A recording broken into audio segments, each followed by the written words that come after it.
సాదా బైనామాకు సై. తెలంగాణ రైతాంగానికి ముఖ్యంగా ఈ సాదా బైనామా కింద ఏనాటి నుంచో కాస్తులో ఉండి వ్యవసాయం చేసుకుంటున్న సాగుదారులు రైతులు ఎవరైతే ఉన్నారో దాదాపు 9 లక్షల అప్లికేషన్లు ఉన్నాయి. 9 lakh అప్లికేషన్స్. ఈ 9 లక్షల దరఖాస్తుదారులకు కొంత ఊరట కలిగే అవకాశం ఉన్నది. ఈ సాదా బైనామా అంటే ఏంది? గతంలో ఈ సాయుధ రైతాంగ పోరాటము ఆ తర్వాతి కాలంలో పేపర్ల మీద, అంటే లేకపోతే ఆనాడు దొరలు అనేవాళ్ళు కదా, వాళ్ళ దగ్గర పనిచేసిన వాళ్ళకి ఏదో పేపర్ల మీద రాసిచ్చి వాళ్ళకి ఆ భూములు ఇవ్వడం జరిగింది. దాని తర్వాత తెలంగాణ ప్రజలు, మన రైతులు ఎవరు కూడా వాడిని రిజిస్ట్రేషన్ చేసుకోవాలని ఇంకోటి ఆలోచన చేయలేదు. అట్లా వాళ్ళు కాగితాల మీదనే ఆగిపోయినారు. ఇప్పుడు వాళ్ళకి రైతు భరోసా కానీ లేకపోతే ఇంకోటి కానీ వాళ్ళకి రాదు, లోన్లు కూడా రావు పాపం వాళ్ళే కాస్తులో ఉంటారు. సో ఇట్లా వీటి మీద ఈ రిజిస్ట్రేషన్లు తెలంగాణ వచ్చిన తర్వాత చేస్తామన్న గత ప్రభుత్వం గాలికి వదిలేసింది. 9 లక్షల అప్లికేషన్లు అట్లే పెట్టింది. అయితే దాని మీద ఒక కేసు అయిపోయింది హైకోర్టులో. ఇప్పుడు ఆ కేసు ఏదైతే ఉందో ఆనాడు గవర్నమెంట్ తీసుకొచ్చిన దాని మీద కోర్టు స్టే విధించింది. ఇప్పుడు ఆ మధ్యంతర స్టేని కోర్టు ఎత్తేసింది. ఎత్తేయడం వల్ల అందరికీ ఎవరైతే సాదా బైనామా కింద అప్లై చేశారో వాళ్ళకి పట్టాలు ఇవ్వగలిగే అవకాశం దొరికింది. మరి గైడ్ లైన్స్ ఏంటి? దీనికి కొంత కట్ ఆఫ్ డేట్ పెడతారు. ఇప్పుడు మొన్న లాస్ట్ 10 years కాలంలో అసలైనటువంటి సాదా బైనామా వాళ్ళవి గాలికి వదిలేసారు. దొంగలు ఎంటర్ అయిపోయి ఎన్నో భూములు రిజిస్ట్రేషన్లు అయిపోయినాయి.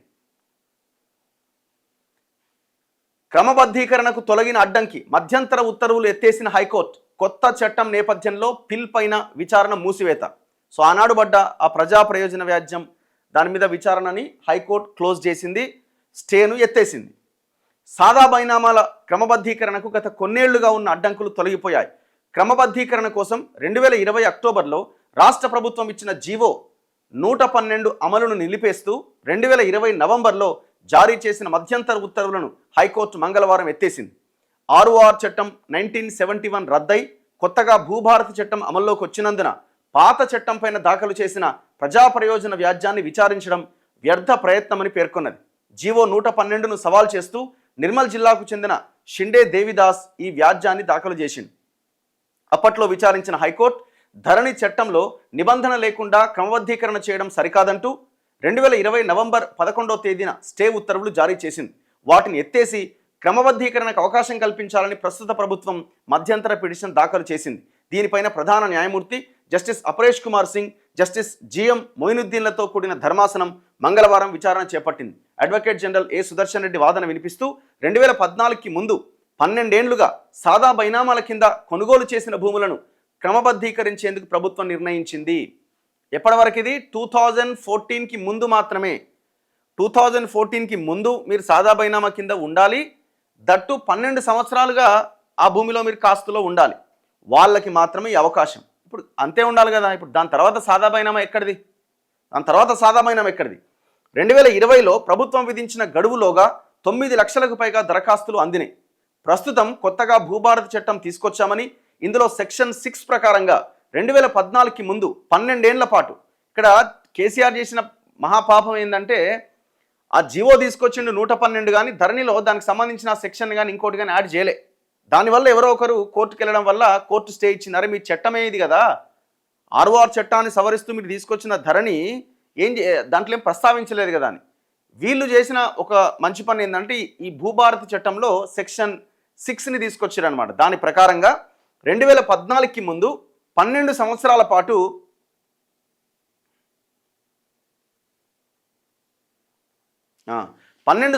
పాటు ఆ భూమి స్వాధీనంలో ఉన్న వారికి క్రమబద్ధీకరణ చేయాలని ప్రభుత్వం నిర్ణయించింది.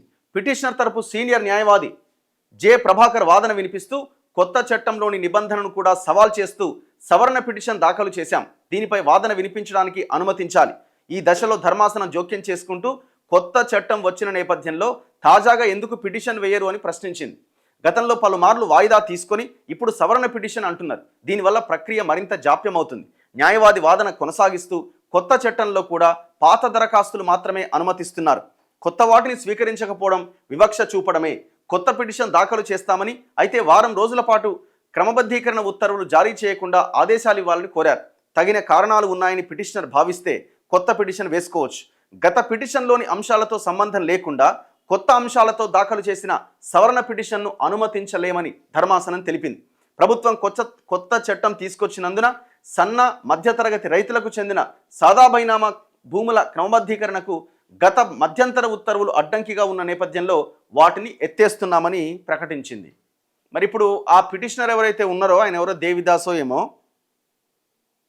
మరి పరిస్థితుల్లో ఏం చేయగలుగుతాడు?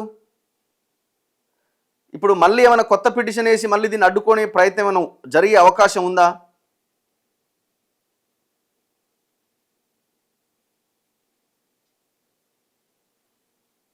ఒక్కసారి భూమి సునీల్ గారికి కాల్ చేద్దాం.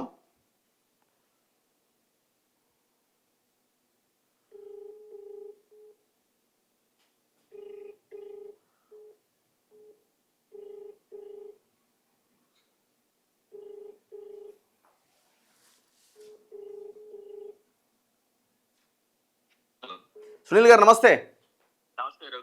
యా, ఇప్పుడు నిన్న హైకోర్టు సాదా బైనామాల మీద జడ్జిమెంట్ ఇచ్చింది కదా, అంటే ఆ స్టేని ఎత్తేసింది కదా. ఇప్పుడు ఏమైనా మళ్ళీ ఆ పిటిషనర్ ఏమైనా మళ్ళీ కొత్త పిటిషన్ వేసి ఏమైనా అడ్డుకునే అవకాశాలు ఏమైనా ఉంటాయా? మళ్ళీ పిటిషన్ వేయడానికి ఏమి ఉండదు, కానీ అలా సెక్షన్ లో దాన్ని ఆపే అన్ని ఏం లేదు దాంట్లో. ఓకే, ఆపడానికి ఏమి ఉండదు. అంటే పోయినసారి రిట్ పిటిషన్ వేయడానికి కారణం ఏంటంటే 2020లో దరఖాస్తులు తీసుకున్నప్పుడు ఆ దరఖాస్తు తీసుకోవడానికి సెక్షనే లేదు ఆ చట్టంలో. ధరణిలో అసలు సెక్షనే లేదు. మీకు 1971 ROR యాక్ట్ 2020 వరకు అమల్లో ఉండే.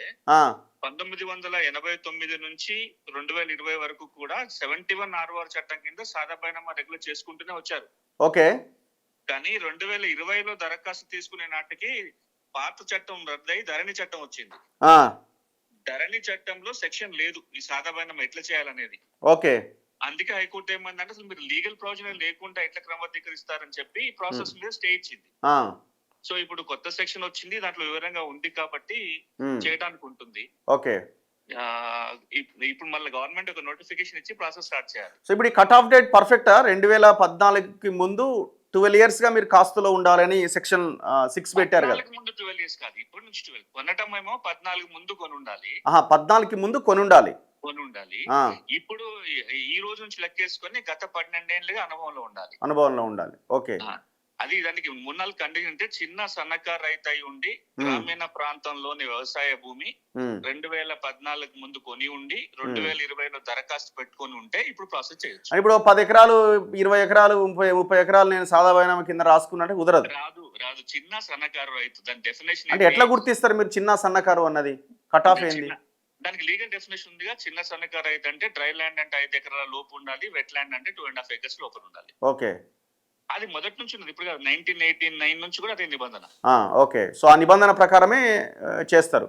అదే ఈ సాదా బైనామా ఎందుకు వచ్చారంటే ఇప్పుడు తెలంగాణ ప్రాంతంలో ఒకప్పుడు అంతా నోటి మాట మీద తెలంగాణ స్టాంప్ కాగితాల మీద కొన్న సాంప్రదాయమే కదా. అవును, వాళ్ళకి పాస్బుక్లు లేకపోతే ఇబ్బంది అవుతుందని చిన్న సన్నకారు రైతులకు మాత్రమే వెసులుబాటు ఇది.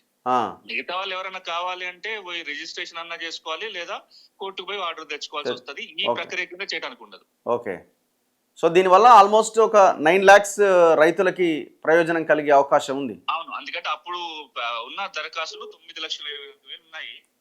అందులో అర్హతనే చూడాలి కదా, అన్ని జన్యు ఉండకపోవచ్చు కూడా కదా. అవును, ఎంత లేదన్నా ఒక 60% వరకు ఉంటాయి దాంట్లో. అంటే ఒక 4-5 లక్షలు. మళ్ళీ ఇందులో వివాదాలు ఉన్నవి అట్లేమన్నా మళ్ళీ ఇబ్బంది అయ్యే అవకాశం ఏమైనా ఉంటుందా? చూడాలి మరి. అంటే దీన్ని చూస్తారు. దీంతో పాటుగా పిఓటి అంటే పిఓటి చట్టం గానీ సీలింగ్ చట్టం గానీ ఉల్లంఘించి ఉండకూడదు. ఓకే, లేకపోతే సివిల్ కోర్టులో టైటిల్ వివాదం పెండింగ్ ఉండకూడదు. ఓకే, క్లియర్ గా ఉన్న వాటినే చేయడానికి ఉంటది. టైటిల్ వివాదం ఉంటే మళ్ళీ సివిల్ కోర్టుకు వెళ్లాల్సి వస్తది. బట్ ఏదేమైనా సరే ఒక అంచనా ప్రకారం ఈ 9 లక్షలలో 4-5 లక్షల వరకు అయితే అర్హత ఉన్నాయి, చేయడానికి అవకాశం ఉన్నాయి. Okay sir, right, thank you. Right, so ఇది భూమి సునీల్ గారు. వీళ్ళంతా భూభారతి చట్టంలో చాలా కీలకమైన భూమిక పోషించిన వాళ్ళు ఆ చట్టం తీసుకురావడంలో. అయితే ఎందుకు ఆనాడు కోర్టు స్టే ఇచ్చింది అని అంటే ROR 1971 యాక్ట్ సవరణ తర్వాత ధరణి చట్టాన్ని తీసుకొచ్చారు. ఆ ధరణి చట్టంలో ఎక్కడా కూడా ఈ సాదా బైనామాలకు సంబంధించిన సెక్షనే పెట్టలే. ఏ సెక్షన్ పెట్టకుండా అసలు సాదా బైనామాలకు సంబంధించిన అంశమే దీంట్లో పెట్టకుండా డైరెక్ట్గా జీవో ఇచ్చి పడేసిండు. అంటే ఇవ్వాలని లేదు కదా, ఇవ్వాలని ఆలోచన లేనప్పుడు ఇట్లనే ఉంటుంది పని. కోర్టు ఇమీడియట్గా స్టే ఇచ్చింది. అది ఇప్పటిదాకా నడుస్తూనే ఉన్నది. వీళ్ళు ఏం ఆర్గ్యూ చేశారంటే మేము భూభారత చట్టం తీసుకొచ్చాం, ధరణిని పక్కన పెట్టేశాం. ఆ భూభారత చట్టంలో సెక్షన్ 6 అనేది మేము యాడ్ చేయడం జరిగింది సాదా బైనామాల గురించి. సో కాబట్టి ఇప్పుడు దీన్ని చేయడానికి అవకాశం ఇవ్వండి అంటే కోర్టు గతంలో విధించిన ఆ స్టే ఏదైతే ఉందో దాన్ని తొలగించడం జరిగింది. మరి చూడాలి ఇప్పుడు ఇందులో కోర్టు కేసులు, కథ, వ్యవహారాలు ఏదేమైనా కొన్ని దశాబ్దాల నుంచి సాగులో ఉండి సాదా బైనామా కింద ఉన్న రైతులు కొన్ని లక్షల మంది ఉన్నారు. ఇప్పుడు 9 లక్షల అప్లికేషన్లో మరి ఎంత జెన్యూన్ ఏందనేది తెలియదు. కానీ ఏదేమైనా ప్రభుత్వం చిత్తశుద్ధితో ట్రాన్స్పరెంట్గా ఈ వ్యవహారం నడిపిస్తే చాలామంది రైతులు, లక్షలాది మంది రైతులకి పట్టా పాస్ పుస్తకాలు చేతికొస్తే వాళ్ళు రేపు పొద్దున బ్యాంకులకు పోయి లోన్లు తెచ్చుకోవడానికో ఇంకోటి చేయడానికో అవకాశం ఉంటుంది.